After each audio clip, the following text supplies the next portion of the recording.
in Pool B. And as we mentioned earlier, every fencer in this pool will have a total of 5 fights, 6 athletes. Everyone must fence each other. Yeah, we saw it yesterday that if they had any movement in the chair whatsoever, they'd just stop and make the readjustment, as you say, just in order to get more movement from themselves, more leverage. DeLuca there now knows that she needs this victory.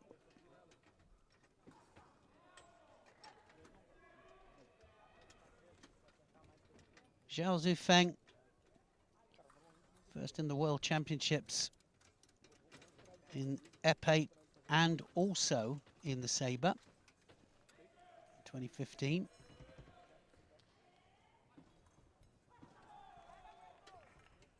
So she is the current world champion.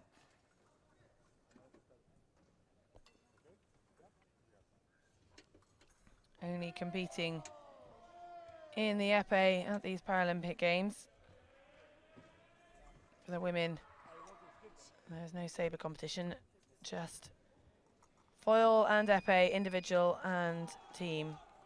And today we'll see the men's and women's individual épée. There's the preliminaries, the pools. And there's the weight, 750 grams, must be withheld by the tip. Hopefully we'll get a closer look up of that later on, but there's a spring inside the tip, and athletes want their tip to be as close to the limit as possible so that the least amount of force is required to cause it to go off, but it must pass on the testing. So it does take some time preparing your épées the night before, and fencers will have a favourite. You shouldn't, because it might fail and you have to pick up another, but in épée fencing, as much as I tried not to, you would normally end up having one favourite, maybe 2 that you'd want to use, and if that one failed, you'd have to pick up your reserve épée, which is allowed, but only once. So if your first one fails and you pick up your reserve and that fails, you do get a yellow card awarded. But I'm sure the coaches on the sidelines will be triple checking. And is it up to the coaches? It's the responsibility of the coaches? No, or, it's not the responsibility of the coaches at all, but they're there to help you, and I'm sure if there's not time between bouts to check one. I know if I've had an épée fail, you're in the middle of a bout, you'll quickly pass it to your coach or to somebody to hopefully ask them to go and fix it, so that by the next bout you've got your favourite weapon working again. So Lauren DeLuca stays on for her second fight against XUFENG, People's Republic of China. Zhao looking to attack early on, but DeLuca getting the first point on the board. Yeah, she's got her work cut out. She knew that anyway. Zhao, the current world champion, but she's 1 point down.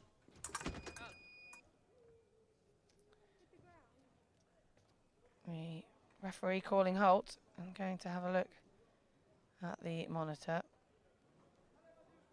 He's not happy with something, but the score remains 1-0 as the fight is resumed.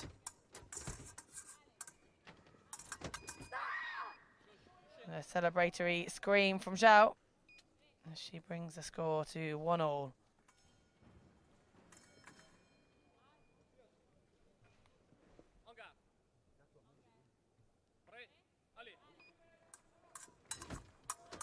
That looked almost on target for DeLuca, but Zhao with the counter-attack to take it to 2-1.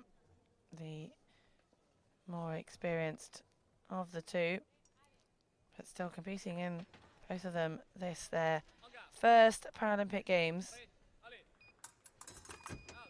Now Zhao starting to show her class in this pool. Yeah, I think a lot of it is just warming into it. There's 4-1. One more just to win this match, and DeLuca will be 2 matches that she will have lost. Is that it? Yes, it is. So 5-1 there to DELUCA. Lauren DELUCA loses her second match. Zhao XUFENG of China wins it. Well, that was a convincing opener for Zhao. I'm sure she'll be relieved to have got her first bout out the way. But it is interesting in the pools because there'll obviously be a couple of fencers who are